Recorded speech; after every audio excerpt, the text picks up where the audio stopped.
नमस्कार, स्वागत है आप सभी का। मेरा नाम है प्रेमपाल सिंह और आप जुड़ चुके हैं हमारे YouTube प्लेटफॉर्म से। सीटेट की क्लासेस में हम सिविक्स के बारे में डिस्कस कर रहे हैं, एसएसटी के बारे में।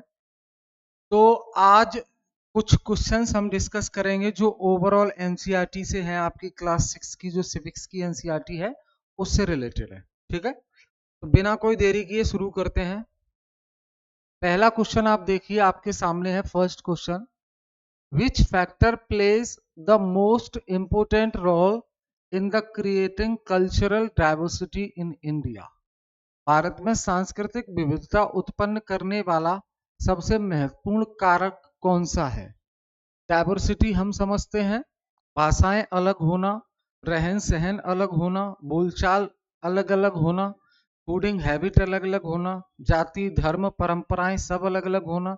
यही क्या दर्शाता है? विविधता दर्शाता है, डाइवर्सिटी बताता है। तो क्वेश्चन पूछा है कल्चरल डाइवर्सिटी उत्पन्न करने वाला सबसे महत्वपूर्ण कारक कौन सा है? तो जो सांस्कृतिक विविधता हमें देखने को मिलती है वो किस वजह से देखने को मिलती है? तो पहला है पॉलिटिकल सिस्टम की वजह से, इकोनॉमिक प्लानिंग की वजह से, या जियोग्राफिकल कंडीशंस की वजह से, या इलेक्शन प्रोसेस की वजह से। तो भैया जो भौगोलिक परिस्थितियां हैं, जो भौगोलिक परिस्थितियां, उनकी वजह से हमें सांस्कृतिक विविधता देखने को मिलती है। सांस्कृतिक विविधता देखने को मिलती है। नॉर्थ ईस्ट में अलग संस्कृति देखने को मिलती है, साउथ इंडिया में अलग संस्कृति देखने को मिलती है ना। और इधर दिल्ली, उत्तर प्रदेश, हरियाणा, राजस्थान, इस तरफ दूसरी संस्कृति देखने को मिलती है। तो ज्योग्राफिकल कंडीशंस की बिहाफ पर ही ये हमें कल्चरल डाइवर्सिटी देखने को मिलती है। ठीक है, याद रखेंगे 6th क्लास की एनसीईआरटी का क्वेश्चन है ये, सीटेट 2019 का। उसके बाद unity in diversity refers to, एकता में विविधता से मतलब क्या है? तो कल्चरल यूनिफॉर्मिटी या respecting differences while living together, removal of all differences, political domination. इतनी विविधता होने के बावजूद भी हमें एकता दिखाई देती है। एकता है, इसका मतलब क्या है? Respecting differences while living together, एक साथ रहकर अलग अलग भिन्न भिन्न चीजों का सम्मान करना। हम एक साथ रहते हैं, इतनी विविधता होने के बावजूद भी हम एक साथ रहते हैं, एक साथ रहते हैं। और एक साथ रहकर जितने भी जो विविधता देखने को मिलती है, हमें विविधता देखने को मिलती है, उसका हम सम्मान करते हैं। जो भिन्न भिन्न चीजें हमें देखने को मिलती हैं, अलग अलग लोगों के अलग अलग नृत्य, अलग अलग भाषाएं, अलग अलग संस्कृति, उसका हम सम्मान करते हैं। इसलिए हमें एकता में विविधता का तात्पर्य क्या है? भिन्न भिन्न चीजें होने के बावजूद भी एक साथ रहकर हम सभी का सम्मान करें, यही दिखाता है यूनिटी इन डाइवर्सिटी, एकता में विविधता, विविधता में एकता।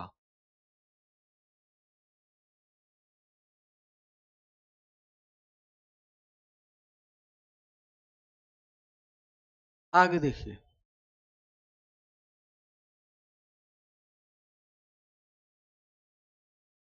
Which of the following is not a feature of government, निम्नलिखित में से सरकार की कौन सी विशेषता नहीं है? निम्नलिखित में से सरकार की विशेषता कौन सी नहीं है? तो एनफोर्समेंट ऑफ लॉ, कानून को लागू करने, तो ये तो सरकार का काम है। मेकिंग अ डिसीजन, निर्णय लेने का काम भी सरकार का है। प्रॉफिट मेकिंग, या maintaining order, law and order को मेंटेन करना। तो देखो, ये है आपका कानून को लागू करना, ये विशेषता है सरकार की, हमसे पूछा है कौन सी नहीं है। दूसरा, निर्णय लेने का काम भी सरकार का ही है, निर्णय लेने का काम भी सरकार का ही है। और तीसरा, कानून व्यवस्था बनाए रखना, लॉ एंड ऑर्डर मेंटेन करना, ये भी है। केवल मुनाफा कमाना ये सरकार का काम नहीं है, मुनाफा कमाना सरकार का काम नहीं है। सी आंसर हो जाएगा। आगे, laws made by the government are enforced by, जो सरकार के द्वारा कानून बनाए जाते हैं वो किसके द्वारा लागू किए जाते हैं? वो विधायिका, कार्यपालिका, और ऑप्शन क्या है? न्यायपालिका, मीडिया। तो विधायिका, कार्यपालिका, कार्यपालिका के द्वारा लागू किए जाते हैं। क्या पूछा है आपसे? आपसे सिंपल पूछ रहा है, सरकार के द्वारा जो कानून बनाए जाते हैं उनको लागू कौन करता है, उनको लागू कौन करता है? तो भाई देखो, आज ही हमने क्लास में रिवीजन किया था इस चीज का, जितने भी सीटेट वाले बच्चे थे क्लास में तो ध्यान दें, हमने इसी चीज का रिवीजन किया था आज। सरकार की 3 अंग होते हैं। सरकार के कितने अंग होते हैं? 3। पहला, विधायिका, दूसरा कार्यपालिका,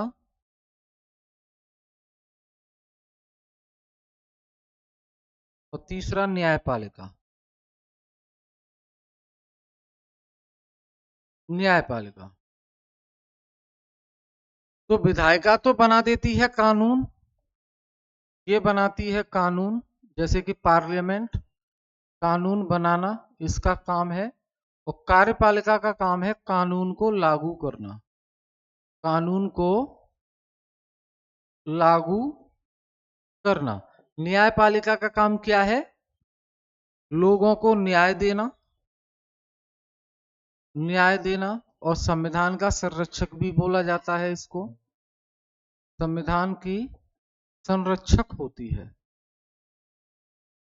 ठीक है, तो अब आई होप आंसर मिल गया होगा कि सरकार के द्वारा बनाए गए कानून को लागू कौन करता है? एग्जीक्यूटिव। इसे ही बोलते हैं कार्यपालिका। इसे क्या बोलेंगे? कार्यपालिका। ठीक है, आगे देखिए।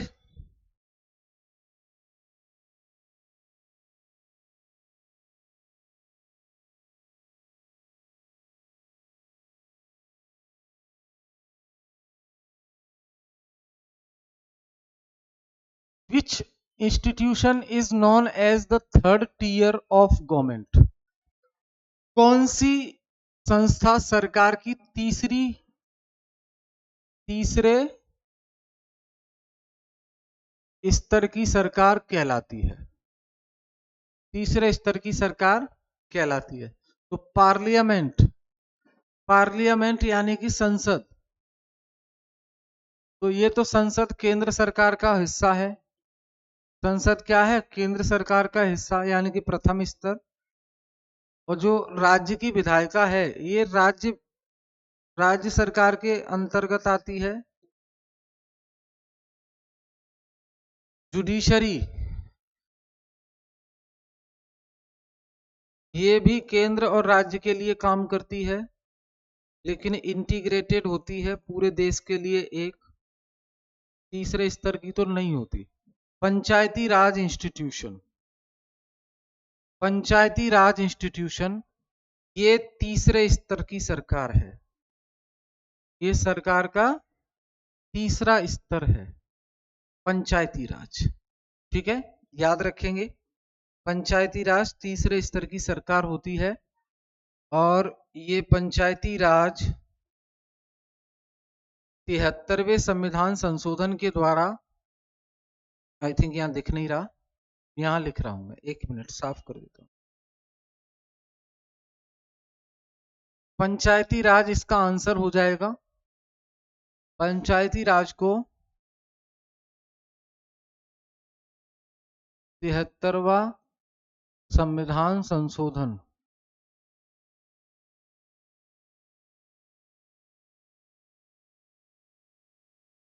1992 के द्वारा संविधान में जोड़ा गया था। ठीक है। इसके तहत गांव में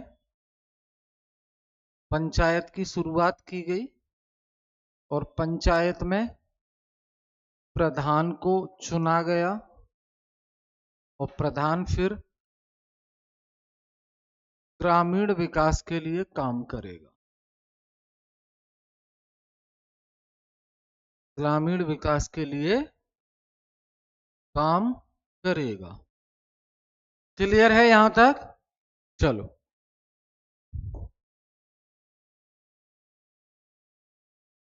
आगे।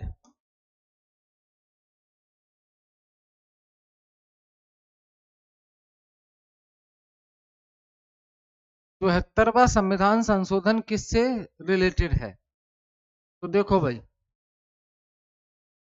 74th जो कॉन्स्टिट्यूशनल अमेंडमेंट है, कॉन्स्टिट्यूशनल अमेंडमेंट 1992 में जो हुआ, ये है आपका urban local bodies. Urban local bodies मतलब शहरी स्थानीय निकाय।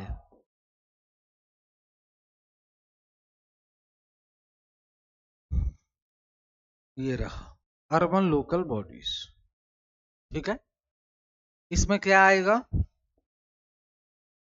इसमें आ जाएगा नगर पंचायत, नगर पालिका,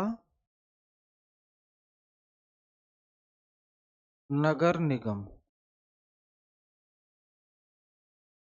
ठीक है, याद रखेंगे। आगे देखिए।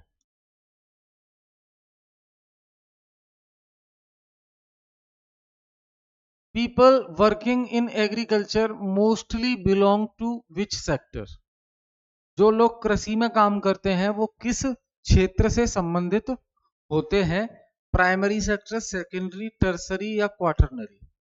तो भाई देखो,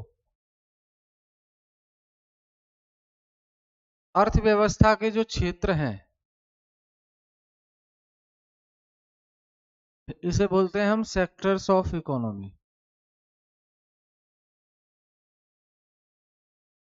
नई एनसीईआरटी में ये चैप्टर शामिल कर दिया गया है, सेक्टर्स ऑफ इकोनॉमी। तो प्राइमरी, सेकेंडरी और सर्विस। प्राइमरी में कृषि और उससे संबंधित चीजें आती हैं, इधर उत्पादन वाली चीजें आ जाएंगी और इधर केवल सेवाएं जैसे बैंक, रेलवे, यातायात, ये सब। तो प्राइमरी सेक्टर में आते हैं कृषि क्षेत्र में काम करने वाले लोग, और सबसे ज्यादा काम करते हैं कृषि क्षेत्र में लोग, प्राइमरी क्षेत्र में।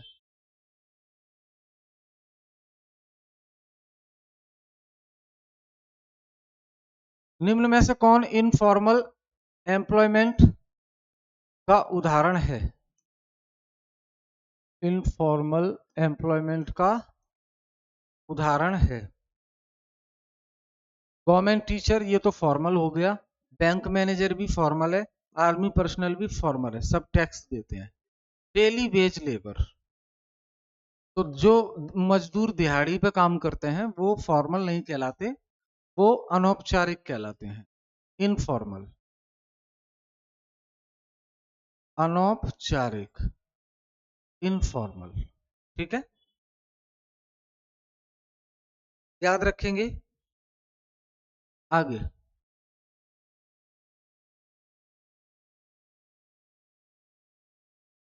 इधर देखो, democracy is best described as. Democracy, लोकतंत्र का सर्वोत्तम वर्णन क्या है? Rule by elites? नहीं। Rule by people? बहुत बढ़िया। Rule by army? Rule by king? तो देखो, लोगों के द्वारा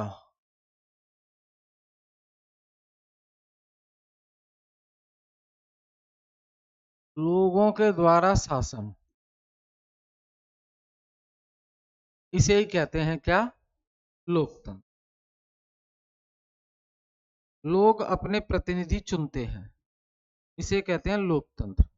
अब लोकतंत्र दो प्रकार से डिवाइड हो जाता है। एक को बोलते हैं डायरेक्ट डेमोक्रेसी,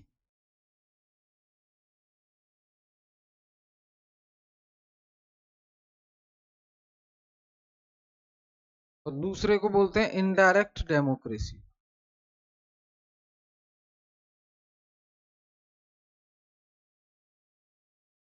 या रिप्रेजेंटेटिव डेमोक्रेसी। डायरेक्ट डेमोक्रेसी में जनता डायरेक्ट पार्टिसिपेट करती है, और इनडायरेक्ट डेमोक्रेसी में हम अपना रिप्रेजेंटेटिव प्रतिनिधि चुनते हैं और फिर वो सरकार में हिस्सा लेता है, कानून बनाने का काम करता है। तो इंडिया में इनडायरेक्ट डेमोक्रेसी है, यानी कि रिप्रेजेंटेटिव डेमोक्रेसी। ठीक है।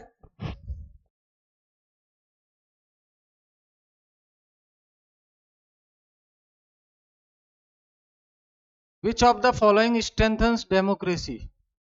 निम्न में से कौन लोकतंत्र को सबसे अधिक मजबूत बनाता है?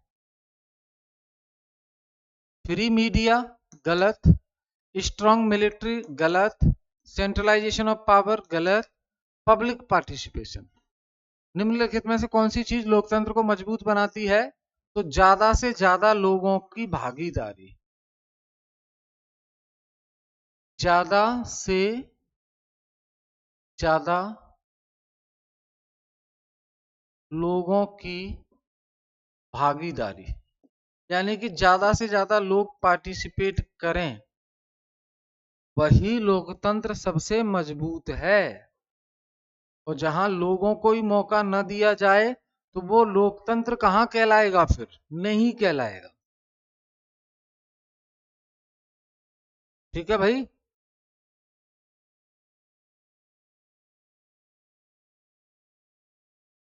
अगला क्वेश्चन पढ़ो।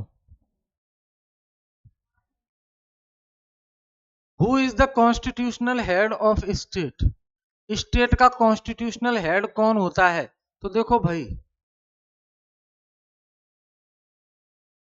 राजनीतिक प्रमुख, और दूसरा आता है संवैधानिक प्रमुख।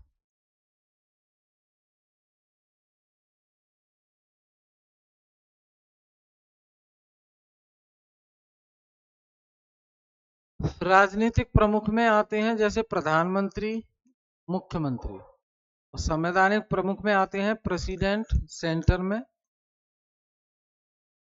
और राज्य के अंदर गवर्नर। ठीक है। भारत के राष्ट्रपति को देश का प्रथम नागरिक बोला जाता है, देश का प्रथम नागरिक बोला जाता है। और वहीं गवर्नर को राज्य का प्रथम नागरिक बोलते हैं। ठीक है, ध्यान रखेंगे इसको। आगे, real executive power in the state. राज्य के अंदर वास्तविक कार्यकारी शक्ति किसके पास होती है? तो मुख्यमंत्री के पास होती है। ठीक है। गवर्नर नॉमिनल हेड होता है और कॉन्स्टिट्यूशनल हेड होता है। नॉमिनल हेड और chief minister and council of minister, तो ये रियल हेड होता है, रियल हेड बस सरकार का। ठीक। और ये जो काउंसिल ऑफ मिनिस्टर है, जिसे आप मंत्री परिषद कहते हैं, मंत्री परिषद, इस मंत्री परिषद का मुखिया होता है कौन? मुख्यमंत्री। ठीक है। प्रेसिडेंट देश का प्रथम नागरिक। न्यायपालिका स्वतंत्र है। इंडिया में जो न्यायपालिका है वो स्वतंत्र है, यानी कि इंडिपेंडेंट। हमने अमेरिका से ये कॉन्सेप्ट लिया है। आगे देखिए, media is called the fourth pillar of democracy because. Media लोकतंत्र का चौथा स्तंभ माना जाता है, क्यों? इट मेक्स लॉस, तो लॉ तो नहीं बनाता ये मीडिया। जुडिशरी को कंट्रोल करता है? नहीं करता। इट इंश्योरेंस ट्रांसपेरेंसी, हाँ, पारदर्शिता बनाए रखने में मदद करता है। पारदर्शिता, सरकार कोई गलत काम करेगी तो उस पर सवाल जवाब करेगा, तो पारदर्शिता बनी रहती है। सरकार चलाता है, ये नहीं चलाता। आंसर हो जाएगा सी। ठीक है भाई, आगे देखो। पेड न्यूज का मतलब क्या है? पेड न्यूज का मतलब न्यूज सोन आफ्टर पेमेंट, यानी कि जो न्यूज चैनल वाले हैं वो पैसा ले लें फिर न्यूज दिखाएं आपकी मर्जी के मुताबिक, आप जो चाहते हैं वो दिखवाएं, वो न्यूज चला देंगे। पेड न्यूज तो यही होती है। पर पेड न्यूज चलाना लोकतंत्र के खिलाफ है और मीडिया अपने ही काम से डाइवर्ट होती है ऐसा करने से। Gender inequality is mainly a result of, लैंगिक असमानता मुख्यतः किसका परिणाम है? बायोलॉजिकल डिफरेंसेस की वजह से जेंडर इनइक्वालिटी आती है, सोशल नॉर्म्स की वजह से, इकोनॉमिक प्लानिंग की वजह से, या पॉलिटिकल सिस्टम की वजह से। तो सामाजिक जो प्रथाएं हैं,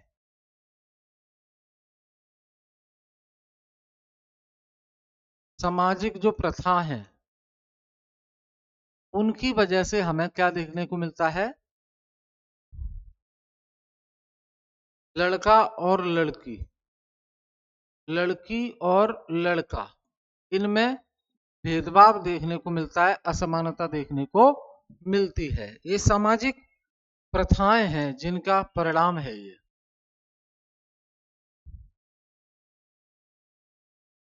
house hold work done by women is consider, महिला के द्वारा जो घरों महिलाओं द्वारा जो घरों का काम किया जाता है अपने ही घर में, उस कार्य को क्या माना जाएगा? उस कार्य को पेड वर्क माना जाएगा। तो पेड वर्क तो वो होगा जिसके लिए पैसे मिले उनको, पैसा तो नहीं मिलता।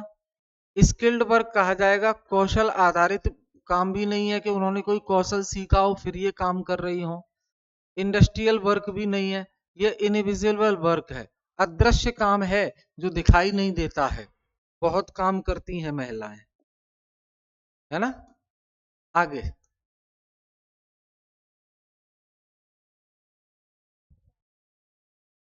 The Indian constitution was adopted on, कब एडॉप्ट हुआ था? तो 26 नवंबर 1949 को, 26 नवंबर 1949 को संविधान अपनाया गया था। और यही कारण है कि 26 नवंबर 1949 को हर साल हम संविधान दिवस मनाते हैं। संविधान दिवस मनाते हैं। इस संविधान को बनाने में 2 साल 11 महीना और 18 दिन का समय लगा। 18 दिन का समय लगा।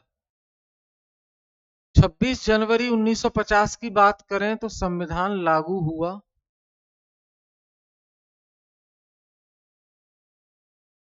15 अगस्त 1947 की बात करें तो देश आजाद हुआ। 2 अक्टूबर 1950 की बात करें, 2 अक्टूबर तो गांधी जयंती होती है।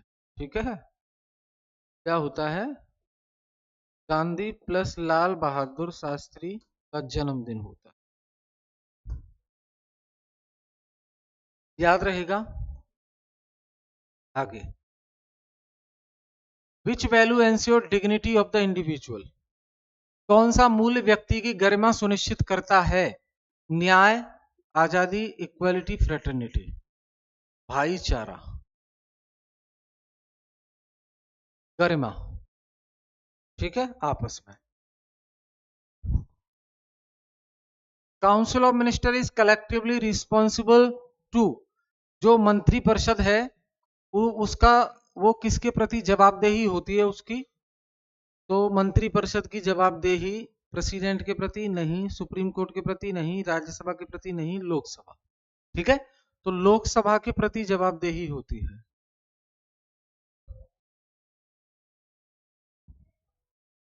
लोअर हाउस,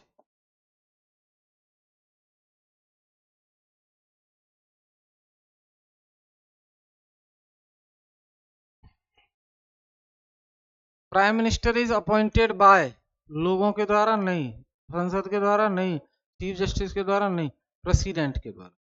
प्रधानमंत्री की नियुक्ति कौन करता है? प्रेसिडेंट। और राज्य के अंदर मुख्यमंत्री की नियुक्ति कौन करता है? गवर्नर। कौन करता है? गवर्नर। तो दोस्त ये डिस्कस किए हमने 20 क्वेश्चंस। अगली क्लास में हम फिर मिलेंगे, इसके आगे क्वेश्चन डिस्कस करेंगे। बहुत बहुत धन्यवाद।